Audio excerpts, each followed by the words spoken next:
Un signe unique que Jésus donna pour prouver qu'il était bien le Messie fut qu'il serait 3 jours et 3 nuits dans le sépulcre. Pouvons-nous le prouver à l'aide des Écritures sur une frise chronologique? Un des plus sérieux problèmes lorsqu'il s'agit de prouver ce signe, c'est qu'il est impossible de calculer 3 jours et 3 nuits entre les traditionnels vendredi soir et dimanche matin. Une question se pose donc. Parlait-il de 3 jours complets ou de jours et de nuits partielles? L'expression grecque 3 jours et 3 nuits dans le Nouveau Testament peut en fait signifier des portions de 3 jours et de 3 nuits. Mais même si nous utilisons cette logique, il manque encore une 3e portion de nuit entre le vendredi soir et le dimanche matin. Et nous nous retrouvons avec un scénario confus qui ne peut être reproduit sur une frise chronologique. Mais en réalité, il est possible de prouver la chronologie des 3 jours et 3 nuits et de le retracer sur une frise à partir des Écritures, prouvant un signe spécifique et remarquable de la messianité de Jésus-Christ. Lorsque les dirigeants juifs lui demandèrent un miracle pour prouver sa messianité, Jésus leur répondit qu'il ne leur serait donné d'autre miracle que celui du prophète Jonas, car de même que Jonas fut 3 jours et 3 nuits dans les ventres d'un grand poisson, de même le Fils de l'homme serait 3 jours et 3 nuits dans les seins de la terre. L'expression hébraïque dont il a fait mention dans l'Ancien Testament signifie littéralement 3 jours complets et 3 nuits complètes, ou 72 heures. Il a aussi dit dans Jean 2, 19 qu'il ressusciterait du séjour des morts en 3 jours. Marc 8, 31 consigne 3 jours après.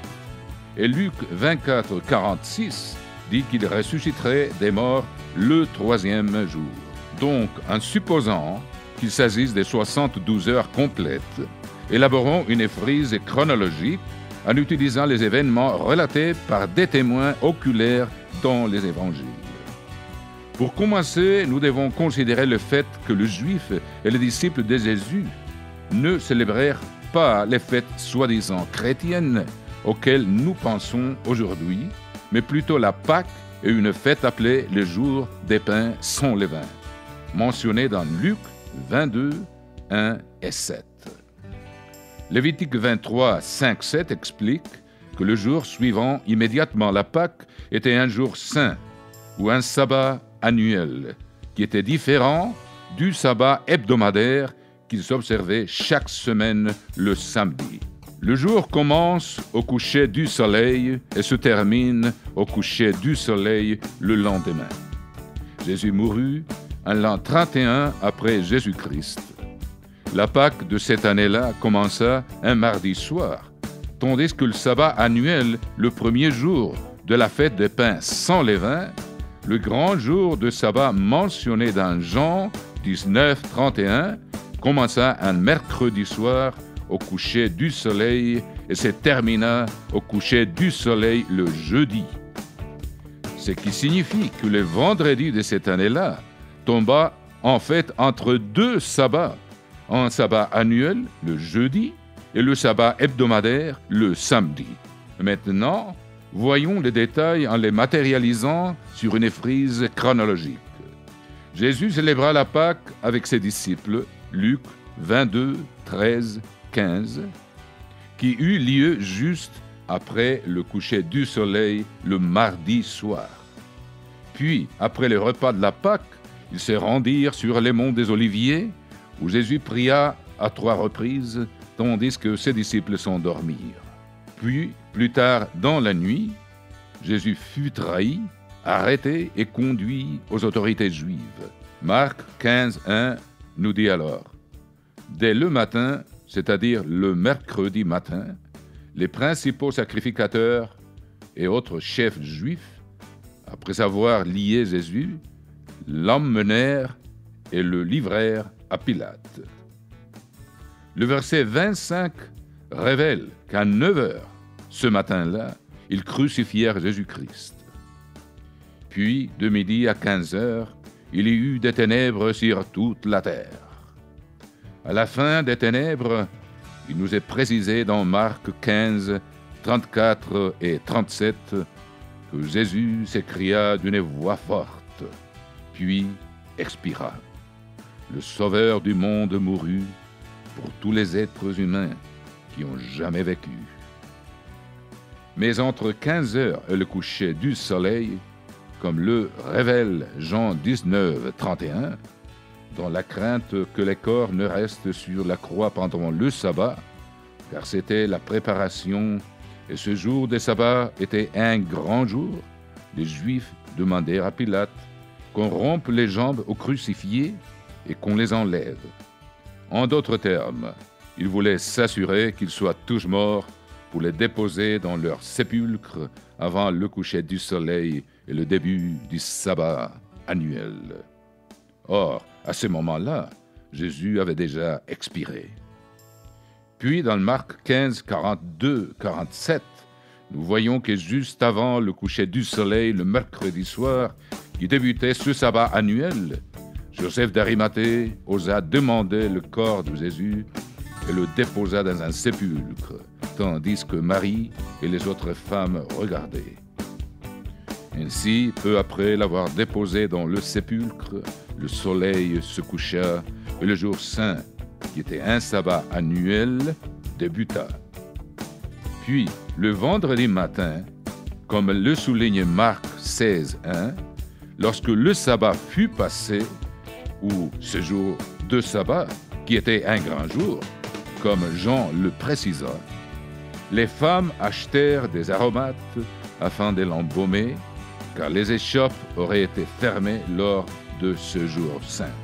Après avoir acheté des aromates, Luc 23, 56 dit que les femmes, s'en étant retournées, elles préparèrent des aromates et des parfums, puis elles se reposèrent le jour du sabbat selon la loi. Cette fois-ci, il s'agit du sabbat hebdomadaire, débutant au coucher du soleil le vendredi soir et se terminant au coucher du soleil le samedi soir.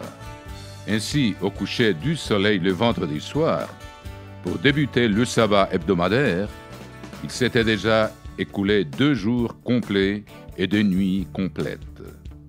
Cependant, ce ne fut pas avant le dimanche matin que les femmes s'en retournèrent embaumer le corps de Jésus, car le jour du sabbat hebdomadaire devait d'abord s'achever.